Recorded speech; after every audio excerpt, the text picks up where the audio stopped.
Hey everybody, Seth Bolt here from the band NeedtoBreathe and from Bolt Farm Treehouse. We're here at my home in Wabanlaw Island, South Carolina, and I want to give you a little tour of the treehouse that my wife and I live in, and tell you a little bit about what we've got going on.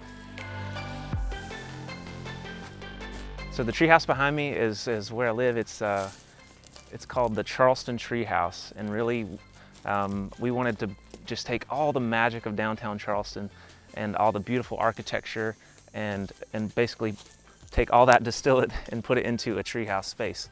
We found sort of the mossiest trees around and just a really pretty spot out here. It's on a tidal creek so that we can be next to water and really watch the tide come in and out, watch nature, watch the birds fly by. And ultimately we wanted to have a space that got us outside, connected us with the outdoors. So we have some soaking tubs on the porch. You'll notice the gas lamps on the treehouse.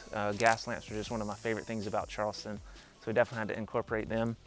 And this Juliet Balcony, this is where we eat breakfast, we eat lunch out here, even dinner, because it has a gorgeous view of Fickling Creek. And we really like this idea. We kind of took this concept from Rainbow Row, which most of you know from downtown Charleston, and just made it a little bit bigger. The flower boxes, those are definitely signature to Charleston. Each of the tree houses has an outdoor hanging bed. These are built by a local company here in Charleston. And this was actually an antique prairie bench that they converted into the bed. And above, you'll notice we have a mural of Rainbow Row, so that as you lounge on the hanging bed, you can feel like you're right in downtown Charleston. So I've spent most of my adult life on tour with my band NeedtoBreathe, and being in one city after the other.